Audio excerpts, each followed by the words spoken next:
Juan capítulo 1 y verso 14. Y aquel verbo fue hecho carne y habitó entre nosotros. Quiero intitular esta enseñanza: Dios manifestado en la carne. Tenemos en las Sagradas Escrituras un mensaje tan grande, muchas veces inconcebible para la mente humana. Creer que un Dios que es espíritu, creador del universo, el todopoderoso, llegase a ser hombre. Pero aunque usted no lo crea, esa es la verdad. La palabra de Dios así lo dice. Y aquel verbo que era Dios, el capítulo 1, verso 1 de Juan dice: en el principio era el verbo era con Dios y el verbo era Dios. ¿Por qué el verbo era con Dios? Porque es la palabra, la expresión, es el logos, es el diálogo que Dios tenía en el momento de la creación. Por la palabra fue hecho todo, por la palabra, pero esa palabra era Dios mismo, el creador de todo. Pero en el versículo 14 nos dice: y aquel verbo fue hecho carne y habitó entre nosotros. En 1 Timoteo capítulo 3 y verso 16: e indiscutiblemente grande es el misterio de la piedad. Dios fue manifestado en carne, justificado en el Espíritu, visto de los ángeles, predicado a los gentiles, creído en el mundo, recibido arriba en gloria. Aquí tenemos esta expresión muy importante, donde nos dice claramente que no hay ninguna discusión. Es grande el misterio de la piedad. Dios es el que se manifestó en carne, es decir, en un cuerpo humano. ¿Quién es ese cuerpo humano donde Dios se manifestó? Es el mismo Jesús. Fue justificado en el Espíritu en el día de su bautismo. Juan pudo contemplar esta tremenda bendición, el Espíritu Santo viniendo sobre él. Los ángeles testificaron de él también. Fue predicado a los gentiles, fue creído en el mundo y recibido arriba en gloria. ¿Por qué Jesús fue recibido arriba en gloria? Dios ha dicho que a otro no dará su gloria ni su alabanza. ¿Por qué Jesús fue recibido arriba en gloria? Porque Él es el Dios de todos los tiempos. En 1 Timoteo 3:16 es uno de los versículos claves que puede ser comprendido únicamente por medio de la revelación, pero tiene que ser entendido si queremos comprender la plenitud de la deidad. El Nuevo Testamento amplificado dice: Dios fue hecho visible en la carne humana. Es decir, el Dios que por su naturaleza es espíritu, invisible, incorpóreo, intangible. Ese Dios que no se puede tocar, ese Dios que no tiene partes corporales, llegó a ser visible en el cuerpo de Jesús. Y ahora en el cuerpo de Jesús, Dios tiene cuerpo, tiene carne, tiene huesos. Y así Él se da a conocer al mundo. ¿Cuál fue todo ese propósito? De llegar a los hombres en su pecado, de llegar a los hombres en su desgracia y sacarlos de allí para que ellos pudieran estar con el Señor.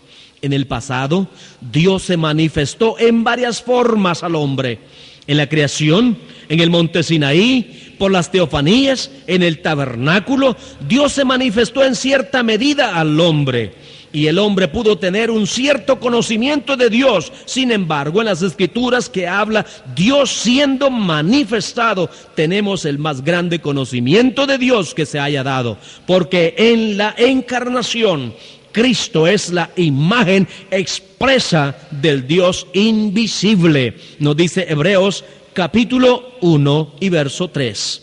Sobre este pensamiento citamos lo que dice Adán Clark: un poco de la naturaleza divina fue reconocida por las obras del Señor, por esa obra de creación.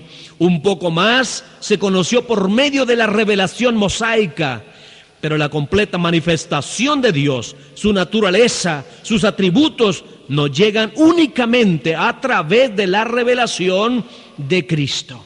Es decir, en la creación Dios se dejó conocer un poco al hombre.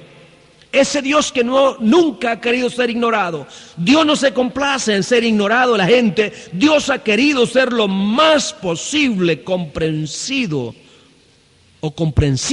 en la mente del hombre. Que el hombre pueda comprenderle, entenderle quién y cómo es Él. Este ha sido todo el propósito de Dios. Luego, cuando el hombre todavía queda a ciegas por medio de la creación, no alaba al Creador, sino a la creación. Empieza a alabar a la creación en vez de su Creador. Dios quiso ser conocido en su carácter, tanto el carácter de Dios como el carácter del hombre, grabado en esas tablas de la ley. Los mandamientos fueron grabados en 2 tablas.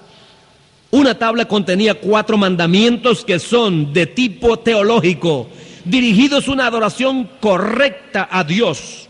Empezando, no tendrás dioses ajenos delante de mí. No tomarás el nombre de Jehová tu Dios en vano. Estos son los mandamientos que se refieren directamente a la deidad. Pero en la otra tabla, que contenía 6 mandamientos que son de tipo moral, del comportamiento del ser humano con los demás humanos. Aquí Dios enseña lo que es el carácter de Dios y lo que es también el carácter del hombre.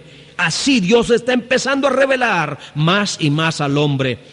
Dios dejó conocer por medio de esta ley su naturaleza, sus atributos. Pero la revelación más clara que tenemos es de Dios ya en el tabernáculo. Dios empieza a mostrarse al hombre de esta manera, pero el hombre todavía no lo comprende.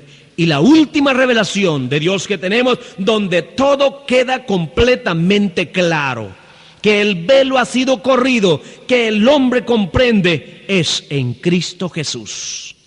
Dios participando de la misma naturaleza del hombre y llegando hasta la condición del hombre, viviendo como el hombre y aún teniendo todos los sentimientos de un hombre, y así cargando sobre él los pecados de la humanidad.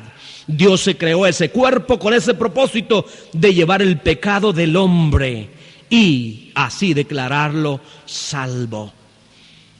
Por eso señalamos Juan 1:14, ya que el verbo fue hecho carne. Y 1 Timoteo 3:16, Dios fue manifestado en carne. Fue el Logos lo que se hizo carne. Dios se manifestó en la carne. Es aquí donde Dios se da a entender hacia el hombre. Ahora encontramos el misterio de la divinidad. El misterio de la divinidad es grande. El misterio de la divinidad es Dios manifestándose en la carne. Pero tenemos otro misterio todavía que no ha sido declarado, y es el misterio de la iniquidad. Segunda Tesalonicenses 2:7, es la carne manifestándose a sí misma como Dios. Se puede ver el contraste en las Escrituras. El hombre tiene su opción. Si el hombre no acepta el misterio de la piedad, está obligado a aceptar el misterio de la iniquidad. El misterio de la piedad ha sido ya declarado, pero el misterio de la iniquidad todavía falta que se revele. Y es aquí donde muchos están hoy día hablando que aún el misterio de la Trinidad dice que todavía es un misterio, porque esto se va a revelar juntamente con el misterio de la iniquidad. El Logos en la divinidad expresada. Juan 1:1, en el principio era el verbo y el verbo era con Dios y el verbo era Dios. La palabra verbo es traducida del griego logos. Esta palabra griega, logos, no solo significa la expresión de un pensamiento interno, sino también el pensamiento mismo. Esta palabra podría dejarse sin traducción, pero para entenderla mejor, vamos a intentar de definir el significado del logos. Podríamos decir que el significado del logos es la deidad expresada. En otras palabras, el logos es la expresión del Dios invisible.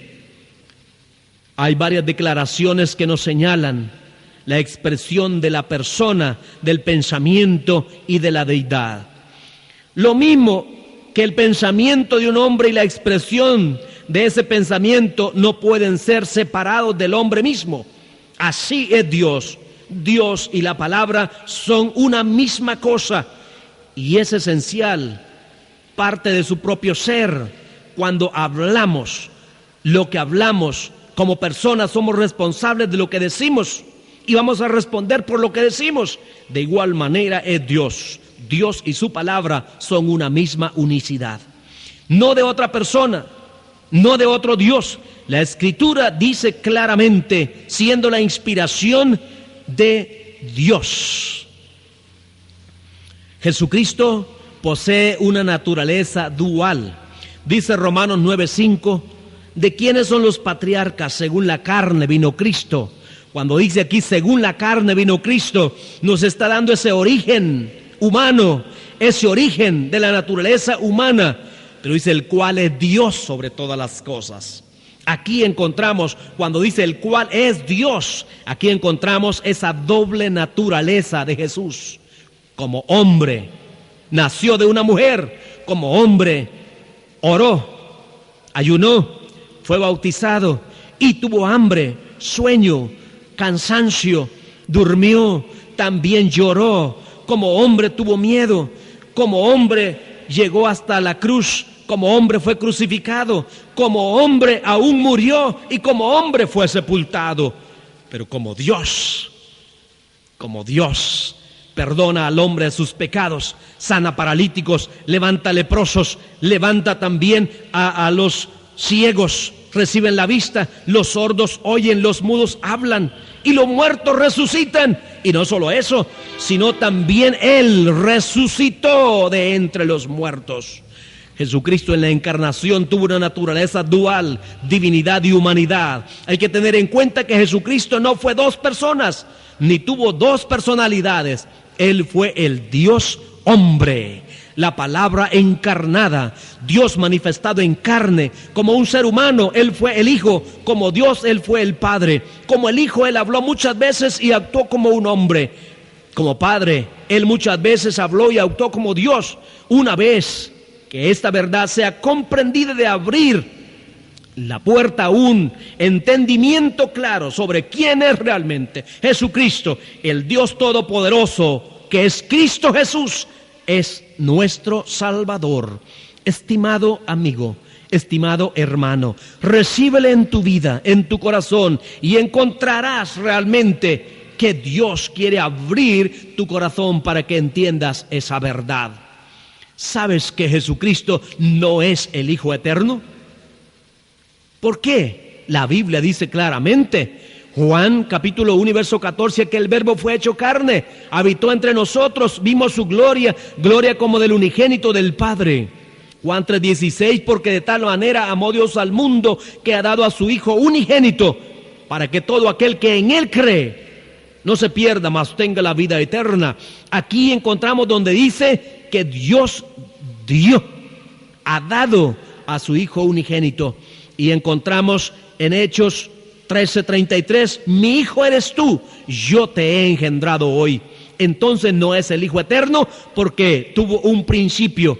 La teoría del Hijo eterno no es bíblica, apareció como resultado de la teoría trinitaria y enseña que hay una segunda persona en la divinidad. Jesucristo en la carne fue el Hijo engendrado. En Hebreos hemos leído capítulo 1 y verso 5. También en Hechos, las palabras engendrado y eterno tienen un significado opuesto y contrario. Entonces, la naturaleza humana de nuestro bendito Señor fue engendrada por la energía del Espíritu Santo en el vientre de María. En lo que se refiere a su naturaleza divina, que le permite ser Dios, no puede ser creada ni engendrada. La doctrina de la filiación eterna de Cristo no concuerda con la razón y es contradictoria. La eternidad es aquello que no tiene principio ni está sujeto a tiempo. El Hijo presupone tiempo, generación y Padre, y el tiempo también anterior a esa generación. Por lo tanto, la unión racial de estos dos términos, Hijo eterno o Hijo y eternidad, es absolutamente imposible, puesto que ello implica ideas inconcebibles y por fin antibíblicas. Jesucristo tuvo principio y fue cuando el ángel le habló a María, hoy concebirás en tu vientre. Es aquí donde está el principio. Como hijo tuvo principio, pero como Dios, Él es el Todopoderoso. Pero Jesucristo no es el Hijo eterno, pero sí es el Padre eterno. Esto es Jesucristo. No lo recibas como Hijo eterno, sino como Padre eterno, y recibirás el perdón por tus culpabilidades. Recíbele en tu vida y verás que el Espíritu Santo va a fluir en ti estas palabras. Realmente Jesús es el nombre de Dios y solamente hay un Dios, que es Jesucristo.